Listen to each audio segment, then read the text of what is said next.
Okay. My name is John Wentworth, and I joined the St. George Lodge in 1980, and I've been here very faithfully, I would say, from that time until today. And in fact, we're going to be having a meeting this evening, and some of the things that I can recall are had some influence in my lodge at the time was Neil Justison was one of them. He seems to have gone away for a period of time now, for the last 2 or 3 years, but we've had other members that have been here. And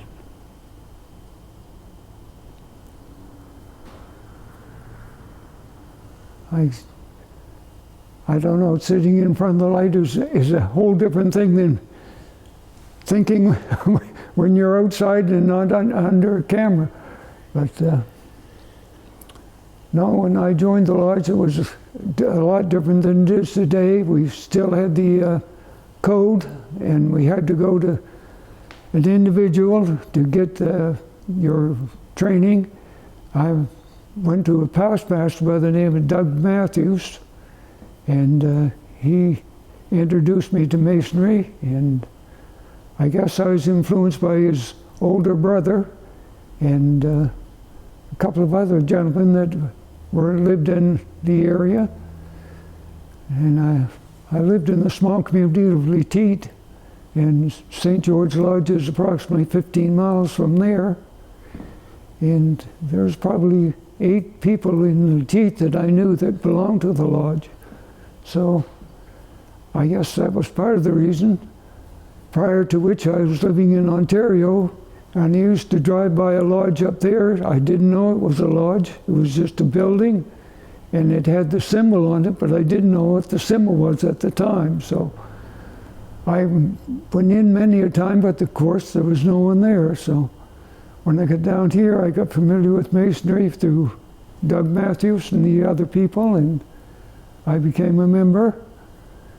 I started out as a inner guard, or the outer guard, probably in 1981. And went from there. At that time, the door was closed and locked during the whole ceremony. And I used to peek through the little door that you spoke through to talk to people inside. And from there, next year, I ended up being the inner guard. And I went through all the chairs with the exception of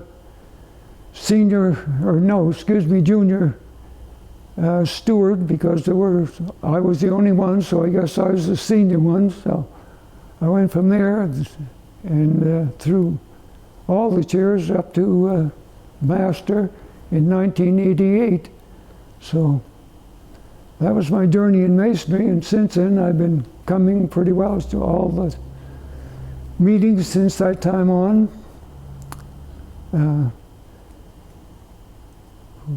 We had another one of the Justisons was another influence with me, and he was, I can't remember his first name now, but there were a number of people that prompted and helped me through the lodge. Had a hat, was a gentleman that I was talking with when I became master, and he helped me with that. But again, the lodge in those days was all in code, so I think that the people at that time, you had the reason to go through. You didn't want to go back to them and not know what you were saying the next month, sort of thing. You went in, and I went through in 3 months, and that was when you went through your entered apprentice, you were expected to know that the next month, and so forth. So it was 3 months' time I went through.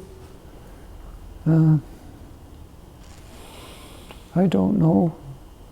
Being the master of the lodge in those days, it was, you had a pot, expenses probably were out more than what you took in as members, but we always managed to have suppers and things like that, which brought in money for the lodge.